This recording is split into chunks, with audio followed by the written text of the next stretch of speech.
I was born to preach the gospel. I was born to preach the gospel. I was born to preach the gospel. And I sure do love my job. Yeah.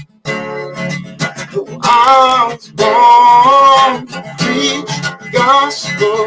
I was born to preach the gospel. I'm born to preach the gospel. And I sure do love my job. Yeah.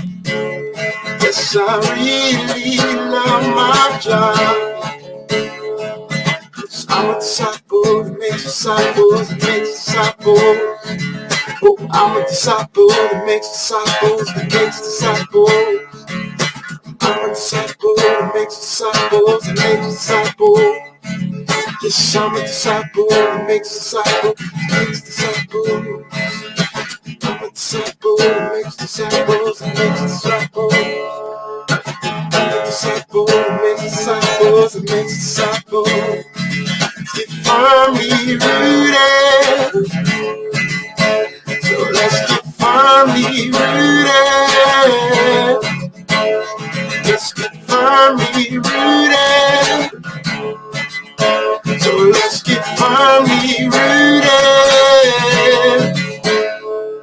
Oh, I'm a disciple that makes disciples that makes disciples. I'm a disciple that makes disciples that makes disciples. I'm a disciple that makes disciples that makes disciples. Let's get firmly rooted. Firmly rooted. Let's get firmly rooted.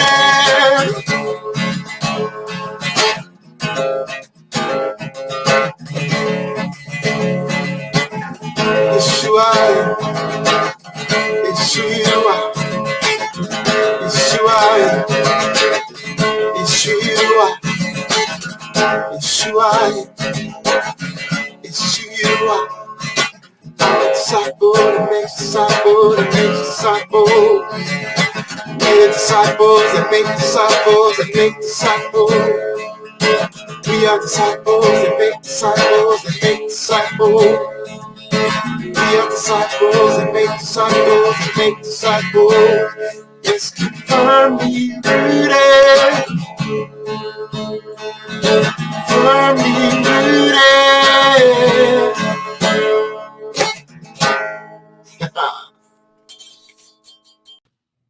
Hey, good morning, Rooted Men. Pastor Tom, Firmly Rooted Ministries, and good to have you on board this Wednesday. Another wet, cold day. Hope you guys are staying warm.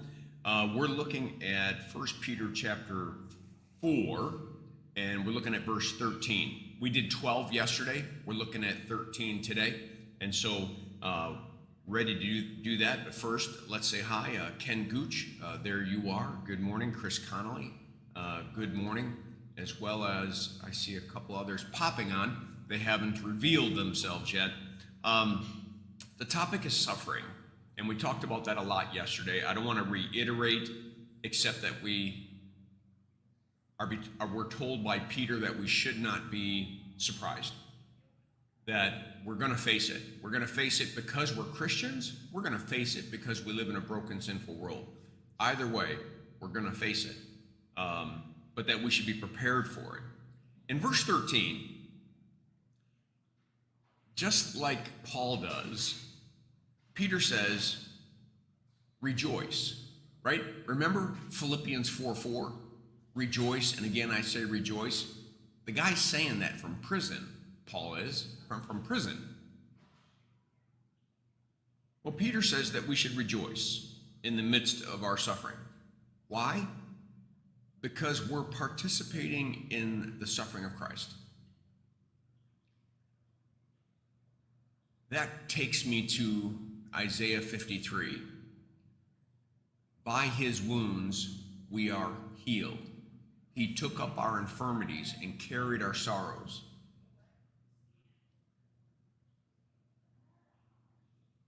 It's not just that we're in good company because Jesus suffered, so we too suffer. It's not the only point he's trying to make. He's trying to remind us that good came from Jesus' suffering. We were redeemed and saved. Hey, Brian Flaming. This is critical for us to think about. Yeah, there is some sense of camaraderie to know that when we as men of God face trials and suffering, Jesus did too. The disciples did too. So we're in good company, and we're gonna tighten our belt and buck up and press it forward. And it's not wrong, but it's incomplete. Good came from Jesus' suffering. Good came from Peter's suffering. Good came from Paul's suffering. The kingdom grew. The kingdom continued to move. That's something we should understand. And he goes on to say but rejoice that you participate in the sufferings of Christ, so that you may be overjoyed when his glory is revealed. And there's the explanation point. That suffering is never an end. It's not the place to put the period.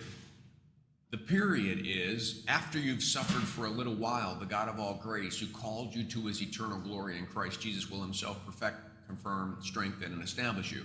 And he will come in the clouds, and there will be a time when we're in a new heaven and a new earth, where there's no more pain, no more sorrow, no more suffering, no more tears. You see? There are three very important aspects of suffering that we have to keep in mind. The camaraderie, that we're joining other great people who have experienced suffering. 2, that good comes from suffering. 3, suffering isn't forever. It will end, and God will restore, God will redeem, God will save, God will bring home. All right, that's what I have for you. I hope that this devotion was a blessing to you. Have a great day. Make it a firmly rooted day, and may someone see Jesus in us today. Peace.